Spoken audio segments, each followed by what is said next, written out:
Oke, welcome back to my channel. Semoga sehat dan sukses selalu buat kalian semua yang sudah subscribe dan like video ini. Dan buat teman-teman di rumah yang dalam keadaan kurang enak badan atau dalam keadaan sakit, saya doain cepat sembuh, teman-teman, biar kita bisa trading dan trading bareng lagi tentunya. Oke, selamat berbuka puasa teman-teman ya, bagi teman-teman yang sedang menjalankan ibadah puasa ya. Yang terpenting adalah jangan kendor teman-teman ya, puasanya tetap lancar sampai di hari Lebaran nanti. Oke, kita langsung saja. Per video ini saya buat teman-teman ya, PP ini kenaikannya terjadi sangat sekali signifikan ya, sangat signifikan sekali maksud saya ya, kebalik.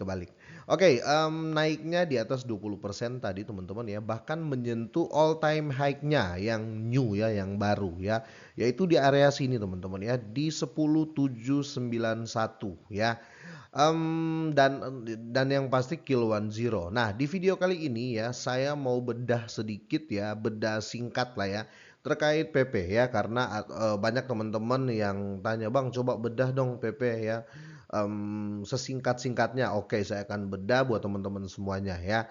Tapi sebelumnya tetap happy cuan ya buat teman-teman semua yang sudah cuan. Yang mau take profit silakan take profit teman-teman ya, silakan take profit ya. Tapi kalau bisa jangan sampai habis. Selalu ada di portofolio kalian untuk PP ini ya. Kenapa kalian harus punya PP? Ya malam ini saya mau jelasin ke teman-teman semuanya ya. Tapi bukan berarti saya nanti saya jelasin ini teman-teman otomatis menurut saya ini sangat positif sekali, sangat bagus ya PP ini. Bukan berarti saya ngomong bagus terus kalian langsung jor-joran beli teman-teman ya. Nggak seperti itu ya. Kalian boleh melakukan research mandiri lagi ya, bisa juga teman-teman ya. Oke, kita langsung saja. Saya mau biar lebih lengkap kita langsung ke mana ya, ke rumah sakitnya lah ya, ke hospitalnya itu Coin Market Cap ya. Oke, untuk PP di sini teman-teman ya, pertama untuk beda singkatnya ya.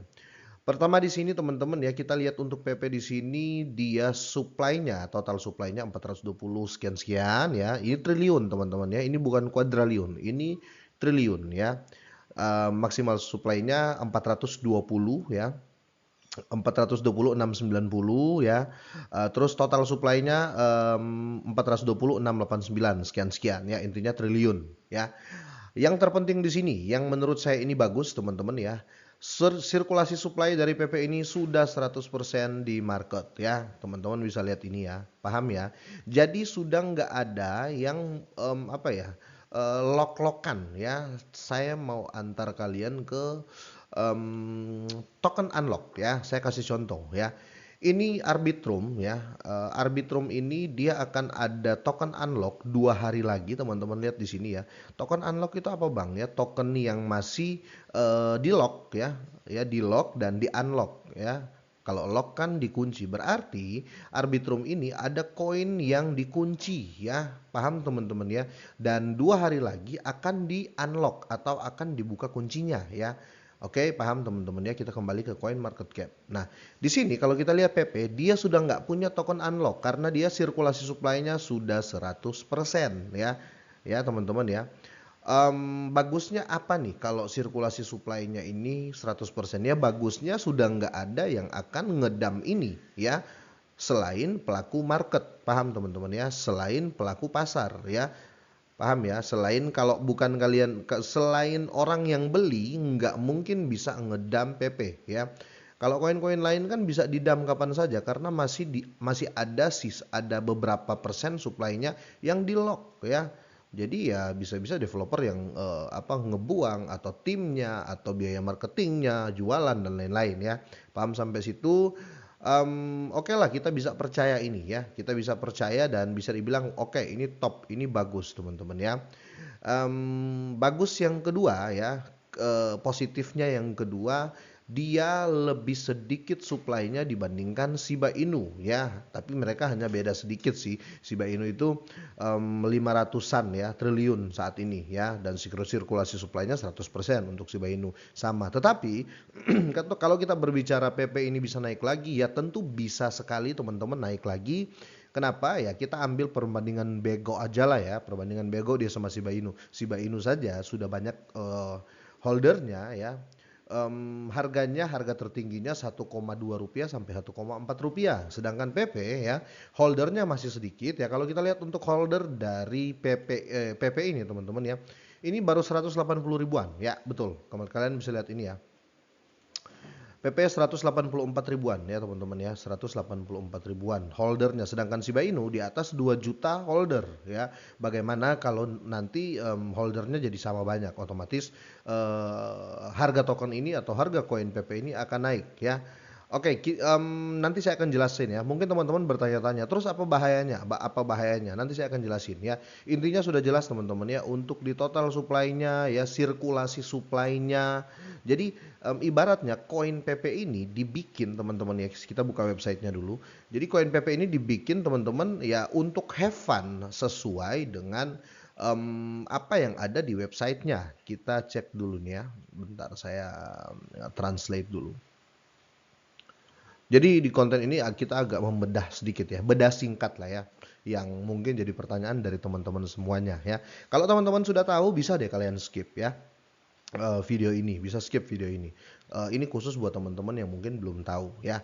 Oke, ini website dari PP Coin ya, teman-teman bisa lihat. Jadi meme coin paling memeable ya, bukan instagramable ya, tapi memable ya, bisa dibilang gitu bahasa gaulnya ya, yang pernah ada. Dan di sini anjing-anjing yang telah menjalani hari mereka, inilah waktunya bagi PP untuk mengambil alih kekuasaan. Oke, ini untuk websitenya, biasalah teman-teman ya.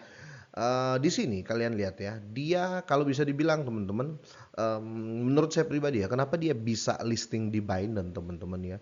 Ini dia listing ya, dengar-dengar ya, belum ada fakta yang dipublish oleh Binance ya. Dia listing Binance itu tanpa mendaftar teman-teman ya, tanpa mendaftar, dengar-dengar seperti itu ya, karena Binance yang memilih sendiri, oh ini bisa di listing ya. Kenapa? Karena ini koin setelah dibuat seperti Bitcoin. Saya nggak bilang 100% seperti Bitcoin ya, enggak ya.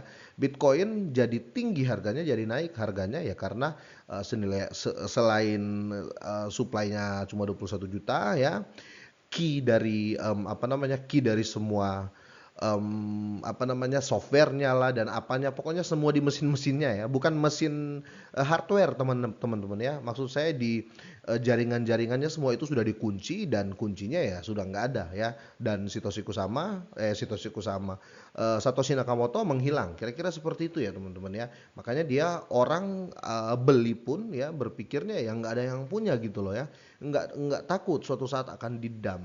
Nah, ini PP ini bisa dibilang hampir sama. Jadi orang yang buat PP ini teman-teman ya, kalau kita cek di sini ya, PP bosan melihat semua orang bermain tentang panas dan koin turunan, Shiba dan lain-lain lah ya. Dia singgung Shiba lah, Floki-Flokian lah. Terus jadi mereka buat PP ini, selesai buat, mereka nggak kunci apa-apa, mereka nggak untuk supply ya, mereka nggak bisa dibilang mereka nggak nyimpen barangnya, mereka nggak kunci untuk berapa persen, nggak. Mereka selesai buat ya, mereka lepas semuanya teman-teman ya, dan pemiliknya ya sudah nggak tahu di mana ya.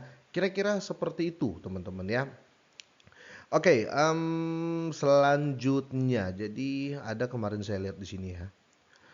Jadi ini ya, koin PP ini tidak ada hubungannya dengan Mad Fury ya, yang pernah ngaku-ngaku dan lain-lain, atau ciptaannya PP The Frog. Token ini ya, ini yang terpenting yang kalian harus tahu ya. Sorry, saya nggak pakai edit di sini teman-teman ya, karena penjelasan ya. Jadi sorry kalau saya ngomong belepotan. Ini habis saya record langsung saya publish ya. Oke, token ini sekedar memberi penghormatan kepada meme yang kita semua sukai dan kenali ya. Dan PP ini, bentar ya. PP Coin ini ya tanpa nilai intrinsik ya, dia sudah jelasin ini nggak punya value ya, PP ini nggak punya value ya, atau ekspektasi keuntungan finansial ya. Jadi dia cuma bikin aja nih, dia bilang nggak ada proyek di sini, nggak ada apa-apa, saya cuma bikin saja, saya taruh ke market ya, selesai ya, dan semuanya langsung ke market ya. Tidak ada tim formal atau roadmap di sini. Koin tersebut sama sekali tidak berguna dan hanya untuk tujuan hiburan. Nah, kenapa bisa laku ya? Ya karena itu value-nya satu yang saya lihat teman-teman ya. Selesai dibuat, dikunci ya, sampai yang bikin ini nggak bisa masuk lagi ya, dan dilepas ke market. Silakan kita saling rampas lah ya. Kira-kira seperti itu. Makanya ketika Binance ngecek ini teman-teman dan exchange besar ya, mereka menyatakan listing ya koin PP ini ya.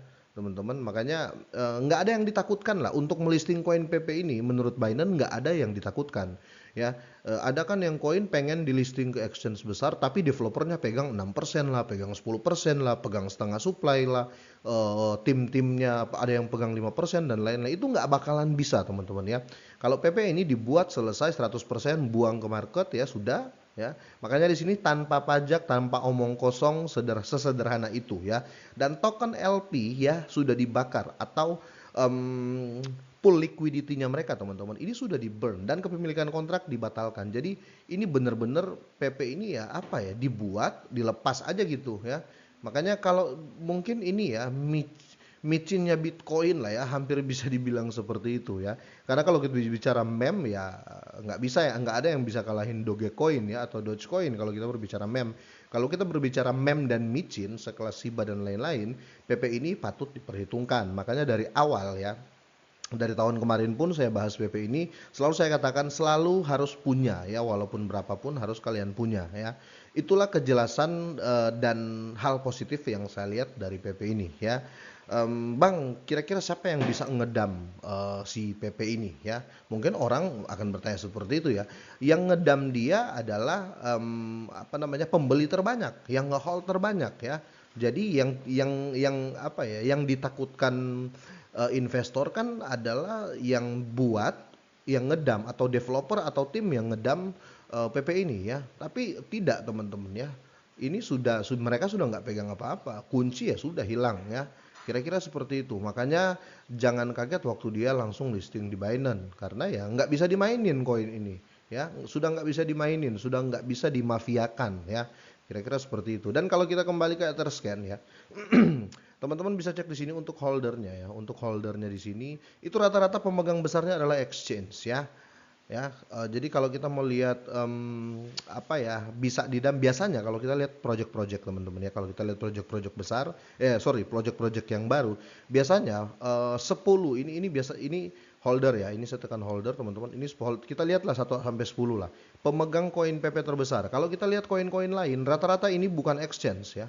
Nomor satu walletnya siapa gitu ya, walletnya siapa, ya itu ya kadang developer, kadang tim dan lain-lain. Tapi ini PP bener-bener 100% teman-teman ya, timnya itu nggak tahu apa-apa ya, bisa dibilang gitu.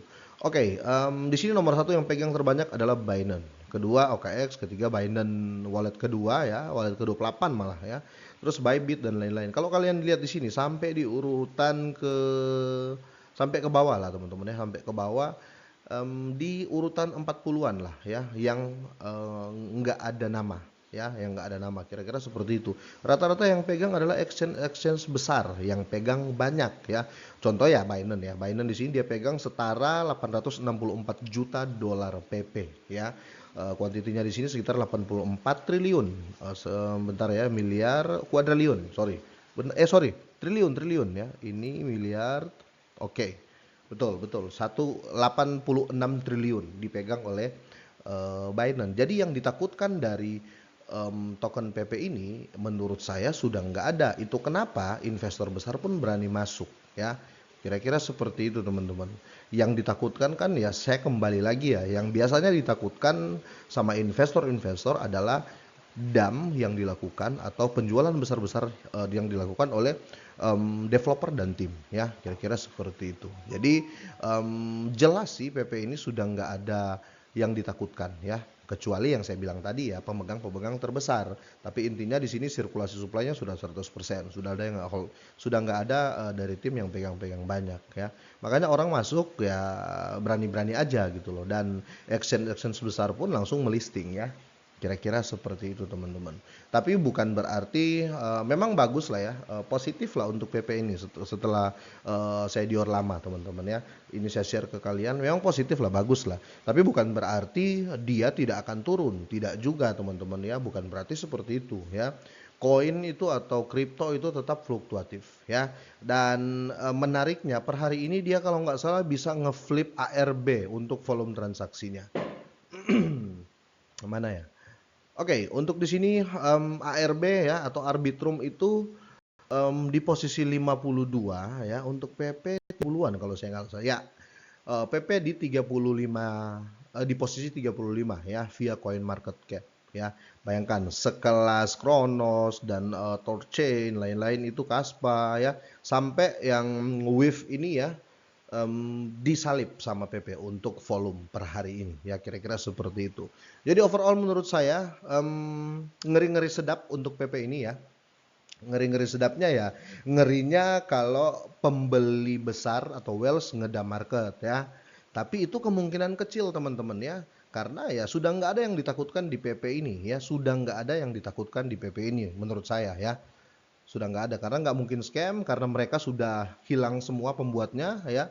Mereka sudah buang semua ke market ya. Sirkulasinya sudah 100%. Jadi overall good sih ya. Oke, sampai di sini saja teman-teman. Nanti saya akan update lagi. Semoga ini bermanfaat buat kalian semuanya. Semoga sehat dan sukses selalu buat kalian semuanya.